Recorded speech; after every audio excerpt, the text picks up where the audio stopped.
ETF index mutual funds నేర్చుకుని stock మార్కెట్లో రాణించాలనుకుంటున్నారా? వెంటనే ఈ నెంబర్కి కాల్ చేయండి.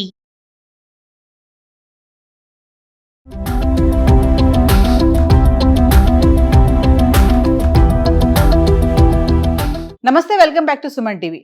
మహిళా ఉద్యోగుల విషయంలో కర్ణాటక ప్రభుత్వం కీలక నిర్ణయం తీసుకుంది. నెలకు ఒకరోజు వేతనంతో సెలవు ఇవ్వాలని రాష్ట్ర కేబినెట్ సమావేశంలో నిర్ణయించారు. రాష్ట్ర ప్రభుత్వ ఉద్యోగులతో పాటు వస్త్ర పరిశ్రమ సంస్థలు, ఐటీ కంపెనీస్, ఇతర పరిశ్రమల్లో పనిచేసే వారికి ఈ సెలవు వర్తిస్తుందని ప్రభుత్వం వెల్లడించింది. మరి దీనిపైన మరింత సమాచారం అందించడానికి అనలిస్ట్ మందరి కృష్ణారెడ్డి గారు ఉన్నారు. సుమన్ టీవీ ప్రేక్షకులకు నమస్కారం.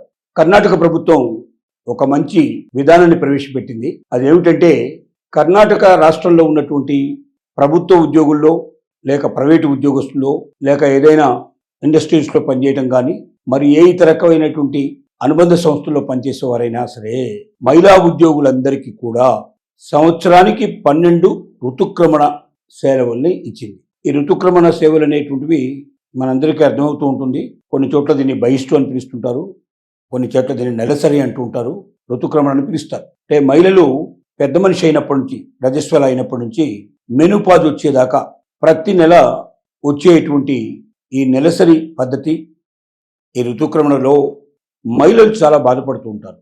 కొంతమంది విపరీతంగా చిరాకు పడుతుంటారు ఆ సమయం లోపల.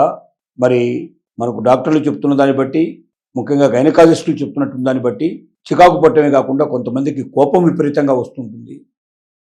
కొంతమంది ఆ సమయం లోపల ఎయిటి వ్యక్తుల మీద దాడి చేసేటువంటి సంఘటనలు కూడా ఉన్నాయని చెప్తుంటారు. అంటే మామూలు సమయంలో ఉండేటువంటి మానసిక స్థితికి ఋతుక్రమణ జరిగేటప్పుడు నెలసరి టైంలో, పీరియడ్స్ టైంలో వాళ్ళ మానసిక విధానం కొందరిలో భిన్నంగా ఉంటుంది అని చెప్తారు. మామూలుగా కూడా అన్ఈజీగా ఉంటుంది. మిగతా రోజుల్లో ఉన్నంత హుషారుగా ఉండడం కాకుండా కొంచెం అనీజీగా ఉంటుంది. ఆ రకంగా మహిళలు కొంత బాధపడుతున్న సమయంలో వారు వచ్చి వారి పని మీద పూర్తిగా ధ్యాస పెట్టి సక్రమంగా పనిచేసే అవకాశాలు ఉండడం కష్టం. అందువల్ల కర్ణాటక ప్రభుత్వం ఈ నిర్ణయం తీసుకొని ప్రతి సంవత్సరానికి 12 సెలవులు మంజూరు చేస్తున్నాము.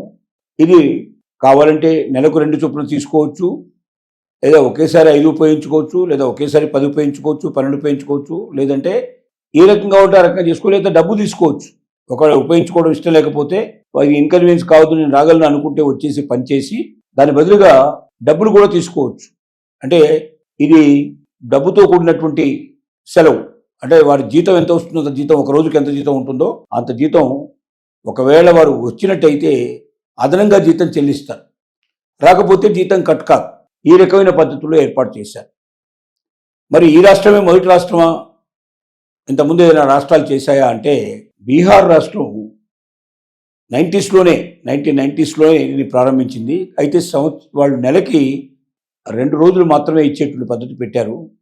సంవత్సరానికి కూడా చాలా తక్కువ టైంలో వాళ్ళు ఇచ్చారు. కొంతకాలం కొంతమందికి మాత్రమే మెయింటైన్ చేస్తూ ఉన్నారు. ఇక్కడలాగా సంవత్సరానికి 12 రోజులు ప్రత్యేకంగా ప్రకటించినటువంటి పరిస్థితులు అక్కడ కనబడవు. అలాగే మనకు ఇంకొన్ని ప్రాంతాల్లో కూడా, ముఖ్యంగా కేరళ ప్రభుత్వం వాళ్ళు చేసిన పని ఏమిటంటే, పారిశ్రామిక వాడల లోపల లేక ఐటీఐ పార్కుల లోపల దీన్ని మహిళలకు ప్రత్యేకంగా ఋతుక్రమణ సెలవులు ఇవ్వడం అనేది ఒక ఆచారంగా, ఒక ఆదర్శంగా నడుస్తోంది. ఇప్పుడు కర్ణాటక చేసినటువంటి పనిని ప్రతి రాష్ట్రం అనుసరించాల్సిన అవసరం ఉంది. ప్రతి రాష్ట్రం తప్పనిసరిగా అనుసరించాలి. ఎందుకంటే మహిళలు అన్ని చోట్ల వివక్షతను ఎదుర్కొంటున్నారు. ముఖ్యంగా ఋతుక్రమణ సమయం లోపల వారికి ఉండేటువంటి ఇబ్బందులు వేరుగా ఉంటాయి. కాబట్టి తప్పనిసరిగా అన్ని రాష్ట్రాలు దీన్ని ఆలోచించి దీన్ని ప్రవేశపెట్టి ప్రతి రాష్ట్రంలో కూడా, భారతదేశం అంతా కూడా, కేంద్ర ప్రభుత్వం కూడా దీన్ని సీరియస్గా తీసుకొని ఋతుక్రమణ సెలవులు అందరికీ ఇచ్చేటువంటి ఏర్పాటు చేసినట్టయితే మహిళలందరూ కూడా దీంట్లో చాలా సంతోషపడతారు. ఆ నెలకు కనీసం 5 రోజులు ఇస్తే ఇంకా సంతోషమైన విషయం. కనీసం 2 రోజులైనా ఇచ్చారు. భవిష్యత్తులో ఇది 5 రోజులు కూడా పెరుగుతుందని మనం ఆశిద్దాం.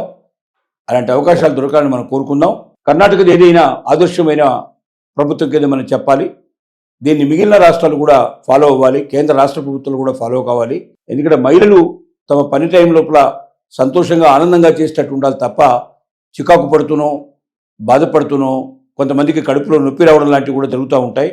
ఇలాగ అనేక రకాలైనటువంటి సమస్యలతో బాధపడుతూ ఉద్యోగం చేయడం చాలా ఇబ్బందితో కూడుకున్న పని మీద శ్రద్ధ ఉండదు, తప్పులు కూడా చేసే అవకాశం ఉంటుంది. ఆ తప్పులు మళ్ళీ సరిదిద్దుకోవడం చాలా కష్టం కూడా కావచ్చు. అందువల్ల ప్రతి ఆఫీసులో కూడా కనీసం 2 రోజులైనా వారు బాధపడితే, ఎక్కువగా బాధపడుతున్నారంటూ 2 రోజులైనా మినిమం వచ్చేట్టుగా, లేదా అవకాశం ఉంటే 5 రోజుల విధానం కూడా ప్రవేశపెట్టినా కూడా బాగుంటుందనేది నిపుణుల యొక్క అభిప్రాయం. దీన్ని అన్ని రాష్ట్రాలు పాటిద్దాయని మనం ఆశిద్దాం.